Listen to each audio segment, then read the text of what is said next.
All right. Hello, this is Teld, and welcome to the Jank Diver Gaming Lost Caverns of Ixalan Peasant Cube update. Jumping into white, we've got Sunder the Gateway coming out for Take Up the Shield. Sunder was a bit of a plant for the green-white counters deck as a way of having a creature that came into play with counters.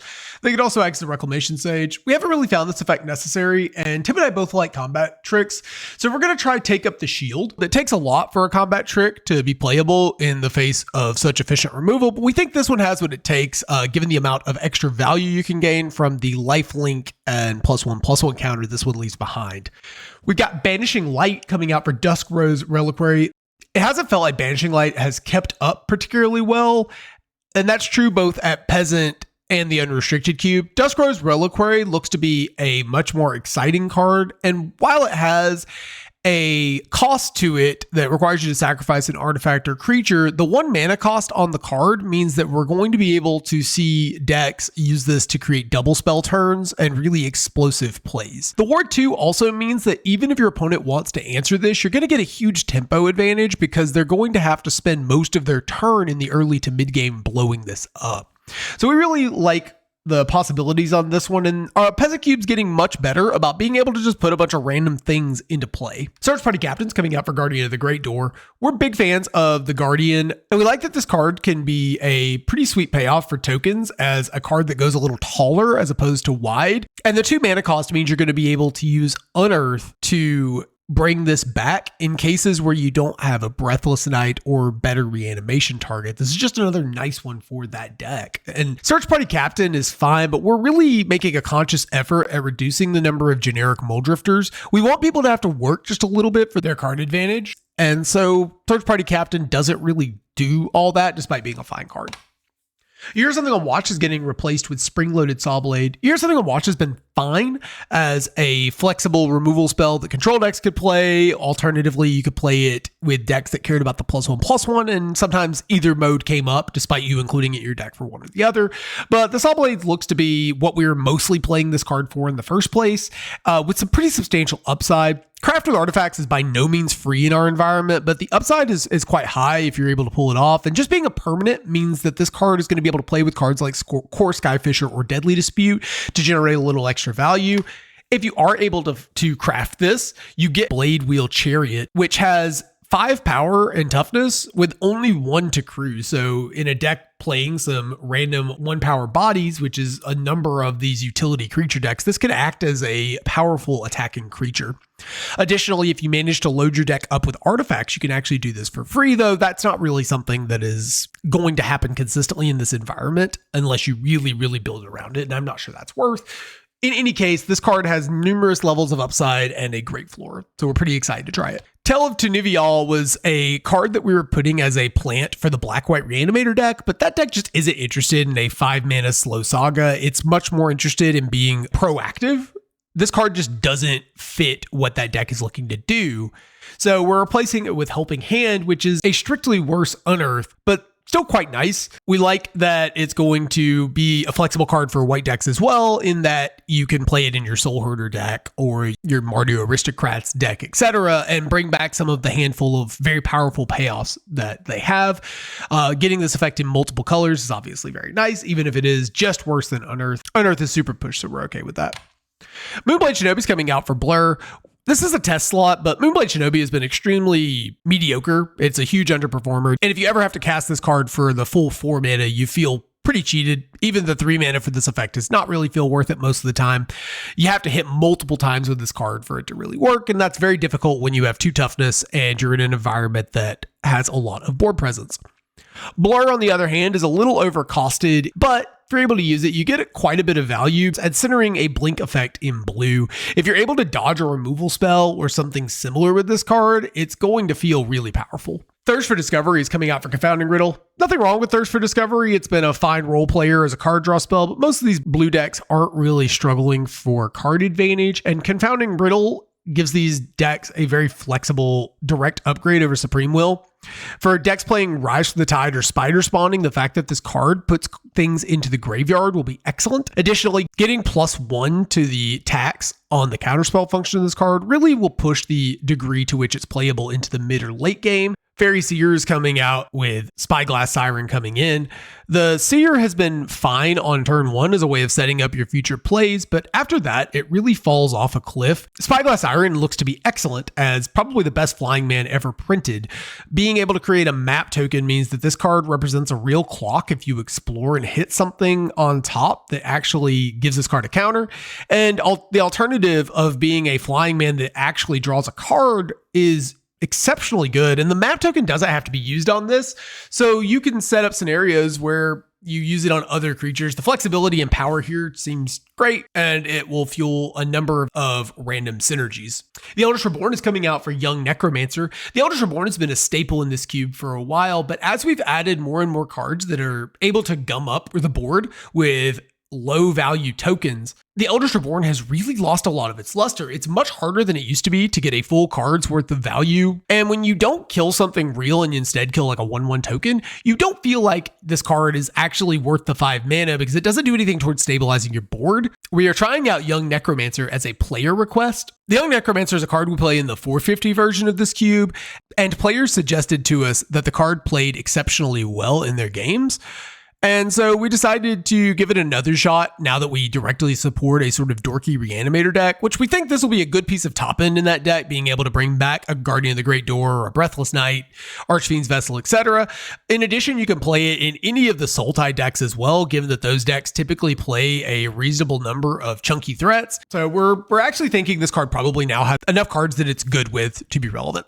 Order of Midnight's coming out for Skullcap Snail. The Order of Midnight is a fine aggressive creature, but not being able to block is a pretty big deal in most of your black decks. Even if this card is fine in your sort of Mardu spectrum, it's not a necessary card and finds itself in the sideboard even in those decks. The Snail should be a fine mid-range 2-drop. This is almost always one of black's best common in retail limited, and we sort of like it in this environment as well. Upgrading to Exile means that the card won't be relevant at any point in the rest of the game, which was the biggest downside of these cards in the first place. In what's probably a controversial pick, if the Eldritch Reborn wasn't enough, we are replacing Ravenous Chupacabra with Chupacabra Echo, and we will acknowledge up front that this is very likely a direct downgrade. While the Chupacabra Echo has an extra point of power, which could be relevant in spots where this is able to kill the thing that you would have killed with Chupacabra anyways, most of the time this will be worse, and you'll have to actually work to get your Chupacabra to be good. That being said, Ravenous Chupacabra has been a staple black pick for as long as we can remember. It's a card that when you're playing black and you open this, you take this almost regardless of what synergy is available. It's possible that removing this should prompt us to run another traditional Doomblade in place of some of the less powerful removal. So we'll just keep an eye on how our controlling decks are doing without access to something like Chupacabra. Liliana's Devotee is coming out for Soulcoil Viper, and I'll be upfront and say that I'm not super sold on this change, but we're going to test it because we have a policy of trying to test new cards when one of us is interested in it. And Tim likes Soulcoil Viper as a way of cheaply reanimating something in a way that we normally don't get. Spending 3 mana on this and then being able to get a reanimation effect on a big creature for only a single mana is pretty above rate, even if the card itself isn't that good as a body. The other thing that this card has us interested in is its interaction with Unearth, letting you kind of chain up to bigger creatures such as Troll of Khazad-dûm and other things that put themselves into the graveyard. Infernal Grasp is getting replaced with Bitter Triumph, and while in spots where you pay the life, you will pay 50% more life. It'll be a downside. The fact that this card can discard a card in order to kill something is actually quite relevant. Black has a number of cards that don't mind being in the graveyard. Stuff like Reassembling Skeleton actually benefit from not having to cast them the first time. It's just pure card advantage.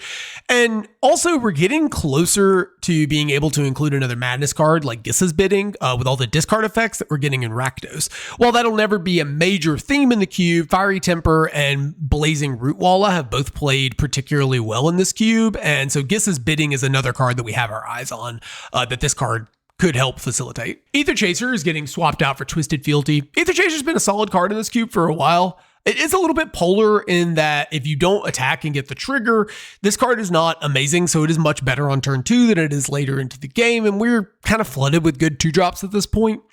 So we're going to try Twisted Fealty out, mostly because people expect some sort of threaten effects for their black-red sack deck, even though that wasn't something that we really supported, using the sack effects of that deck as a synergistic kill condition. That being said, Twisted Fealty might be the best version of this effect we've seen on the Arena client. Outside of something like Claim the Firstborn that is particularly brutal to cheap creatures, Twisted Fealty was excellent in WoW and pushed a ton of damage, so we'll see how it does here. Glimmer Baron is getting cut for Cenote Scout. Glimmer Baron was planted as a card that was going to be a tokens payoff that would be uncontested and would threaten to kind of fireball them out of the game with all of your tokens. Turns out the token deck doesn't really want that, and it doesn't actually care about this effect very much. This card was finding itself in the sideboard even in dedicated token stacks. So we're going to go ahead and cut it for what we don't think is an amazing card, but Cenote Scout should be a fine filler 1-drop when you need a cheap play in your deck. There's nothing wrong with it. It's either a 1/1 for 1 that draws a card, which is totally fine and above rate, or it's a 2/2 for 1 that gives you some card selection, could potentially fill your graveyard. So this card should be fine. We don't expect it to be an all-star, but we do expect it to be above rate in either function of the card. Gleam Shrieker is coming out for Akawali, the Seething Tower. As mentioned, we're interested in removing some number of these Muldriftery creatures, and our cube doesn't really take advantage of this card's menace-enabling ninjas or the enchantment side, so it really is just a 2/1 Gravedigger in most cases.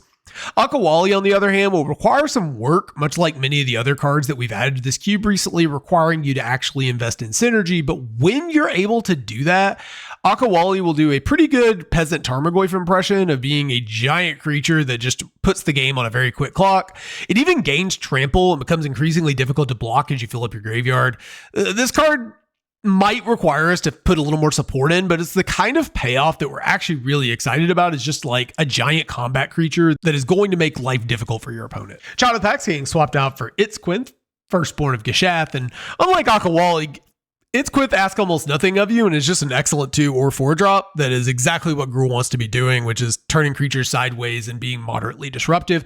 Child of the Pack's been a good card for a while in this cube, but the addition of Bloodbraid Elf has really locked up that 4-mana slot, and so we like that Itzquinth is flexible as a 2 or 4-mana creature. Jury, Master of the Reviews, coming out for Zoyoa Lavatongue. Jury is an extremely high upside card, but in spots where you don't have a sacrifice outlet for him, it is just a 1/1 that pings something, which isn't exactly amazing. Zoyoa, on the other hand, has a much higher floor as a 2/2 that will attack better when you don't have any sack outlets than Jury did. And also having Death Touch means in the mid to late game, this card will still trade for something. You only really need to get one trigger off this to be pretty happy in the early to mid game. A 2/2 Death Toucher that deals 3 to your opponent when it enters play or the turn after it enters play is pretty good. And if you're able to get multiple triggers, this card becomes really obnoxious really quickly. We think that the black-red deck should be relatively good at doing that, with cards like Reassembling Skeleton and Cult Conscript providing real cards to put into the graveyard for your descending. Moving along to Colorless, we have Barrowblade coming out for Digsite Conservator. We're usually not a huge fan of cards that we expect to be strictly sideboard cards, but we have a little bit of flexibility in the Colorless section right now, and we've been putting a number of cards that are powerful graveyard cards. And while we don't want to include something like Soul Guide Lantern that completely hoses these cards, we do want to provide a little bit of floodgate or counterplay to these decks. So Digsite Conservator feels like a reasonable way of doing that. You can exile a decent chunk of your opponent's graveyard, hitting many of their most important creatures, but you have to do this at sorcery speed, and you go down a card if you don't have the 6 mana available, or 4 if you don't play it immediately, in order to discover with this card.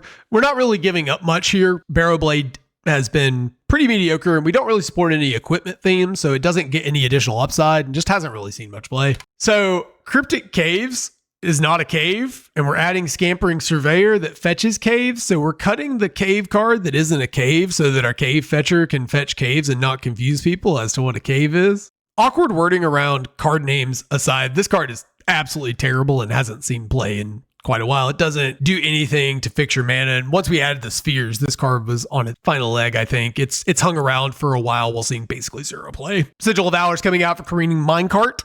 Sigil of Valor was kind of a designer brain card that we wanted to put a Koa support card that could help these kind of go wide decks be able to attack through green mid-range creatures. But most of the time you just go bigger than those boards can handle, and that's how you kill them. So Sigil of Valor hasn't really seen a lot of play, and the fact that it doesn't do anything on defense is also not great. Careening Minecart is one that we're pretty interested in. We think it's a good bit better on the play than on the draw. So it is a touch snowbally, but we're a big fan of treasures, and being able to facilitate splashes with cards that are moderately aggressive means that the big mana decks and the slower decks aren't the only ones that get to occasionally cheekily splash a card. As our final swap, we have the spheres getting swapped for the caves. We think in most spots these are just going to play better. It's possible the red or white one would still like to be a sphere simply because they're instant speed and they're cheap. But we think in most cases, just the fact that you cannot whiff on the caves makes them superior, as well as being able to be fetched by the surveyor. We're almost positive the green and black one are going to be better, and we're pretty certain the red and white one still will be too. All right, so thank you for joining me for this update. Again, you can find us at the Jank Diver Gaming Discord. We have 3 drafts per week. The Goodwill of WotC and the Direct Challenge bug willing, we will. By the way, if you haven't already, please go report this bug. It has been a gigantic disaster for the online tournament community. But in any case, assuming everything works, we play Wednesdays at 7:30, which is our Peasant Night, and we have this Peasant Cube as well as a few other Peasant Cubes that we slip in from time to time.